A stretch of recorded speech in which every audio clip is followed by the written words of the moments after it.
আমাকে যদি আজকে জিজ্ঞেস করা হয় তোমার জীবনের সবচেয়ে বড় শক্তি কি ছিল, আমি জানি না অন্য কে কি বলবে।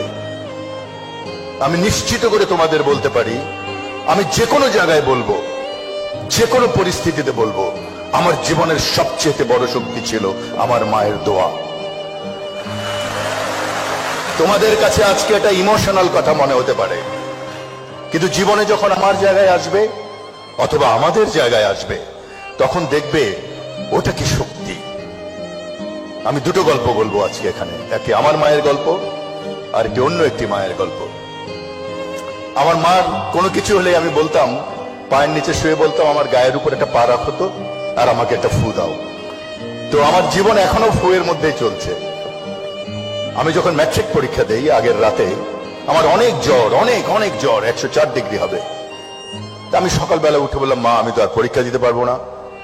আমার মা আর 10টা মায়ের মতো খুব শিক্ষিত নন। তা আমার মা বললেন, এটাকে হয় নাকি রে বাবা, তুমি যদি এবার পরীক্ষা না দাও তুমি তো 1 বছর ফেল করে যাবে। আমি বললাম, আমার তো কোনো উপায় নেই, আমি তো চোখে কিছু দেখছি না। উনি অনেক দোয়া টোয়া পরে আমাকে একটা ফু দিলেন, দিয়ে হাত ধরে বললেন চলো যাই। পরীক্ষা 3 ঘন্টার জায়গায় প্রায় 2 ঘন্টা পরীক্ষা দিয়ে বেরিয়ে গেলাম।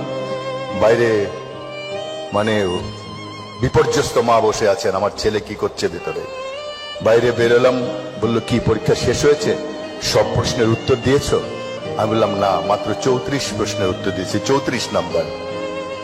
তো বলে পাস কততে? আমি বললাম পাস তো 33-এ। আমি বললাম, মা তোমার ফুয়ে আর কোনো কাজ হবে না। ওরা আছে কাজ না হোক, আসো না একটা ফু দেই। এবার ফুটে একটা নামাজ পড়ে দেই। ওখানে 2 রাকাত নামাজ পড়লেন, একটা ফু দিলেন সারা গায়ে। বিলিভ মি, এটা হয়তো এটা এক ধরনের কাকতালীয় ব্যাপার হতেই পারে, কিন্তু আমি আজও বিশ্বাস করি 34-এ পেয়েছিলাম। সো আনিসুল হকের জীবনে ওই মার দোয়া দিয়ে আমার সারা এখনো কোনো কিছু হলে মায়ের কবরের কাছে যাই, যে দাঁড়াই। এই কি বলে, এই মেয়রের পদে আমি দাঁড়াবো না ঠিক করছিলাম যে না, আমার দ্বারা তো খুব কঠিন একটি কাজ, আর আমি মানসিকভাবে তৈরি নই। তো আমার বাবার বয়স 95। বাবাকে যে বললাম, বাবা কি করব, মাননীয় প্রধানমন্ত্রী চান যে আমি মেয়র হই, একটি বড় উপহার একজন প্রধানমন্ত্রীর কাছ থেকে, কি করি আমি? বলে তোমার মায়ের কাছে যাও। তো আমি বলি, মা তো কবরে। বলে ওইখান থেকে ফু দিবে, ঘুরে আসো। তো বুঝলাম বুড়া বোধহয় আগের দিন রাত্রে বুড়িকে স্বপ্ন দেখছে। আরেকটি মায়ের গল্প বলি। এই মায়ের গল্প তোমরা অনেক পড়েছ, শুধু মাই পারে এটা করতে। 71 সাল 15ই আগস্ট একটি ছেলে রমনা থানায় আটকে গেছে। মাকে খবর পাঠানো হয়েছে যে ছেলেকে অ্যারেস্ট করা হয়েছে, কারণ সে মুক্তিযুদ্ধের কাজ করতে চায়। বাকের নাম ছেলেটি। ছুটে গেছে মা। সন্ধ্যার সময় জড়িয়ে ধরতে পারে না, কারণ মাঝখান তো জেলের দেয়াল, জেলের রড সমস্ত থানার মধ্যে। ছেলেটা কাঁদতে কাঁদতে বলল, মা 3 দিন থেকে এখানে আছি, ভাত খেতে দেয়নি। মা আর কোনো কথা না বলে ছুটে গেছে। 3 ঘন্টা পরে এসছে ভাত নিয়ে, ছেলে নেই। সে ছেলেকে আর পাওয়া যায়নি। মা মারা গেছে 15 বছর পর, 85, সে একই দিনে।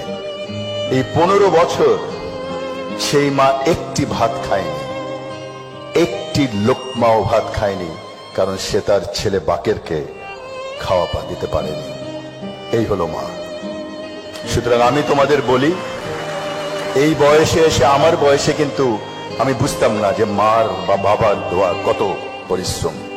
ওদের একটা স্বপ্ন আছে তোমাকে নিয়ে, সেজন্যই এত কষ্ট করে তোমাকে পড়ায়। ওদের একটা স্বপ্ন আছে, বাচ্চা এটা হবে ওটা হবে। তোমার স্বপ্নের সঙ্গে সেটি নাও মিলতে পারে। স্বপ্ন নেই জীবনে এমন কোনো মানুষ নেই। স্বপ্ন মানুষকে বাঁচিয়ে রাখে। আমার বাবা, যার বয়স 95 বছর, গত 1 মাস থেকে যিনি খাট থেকে উঠতে পারেন না, তাকেও আমি স্বপ্ন দেখতে দেখি।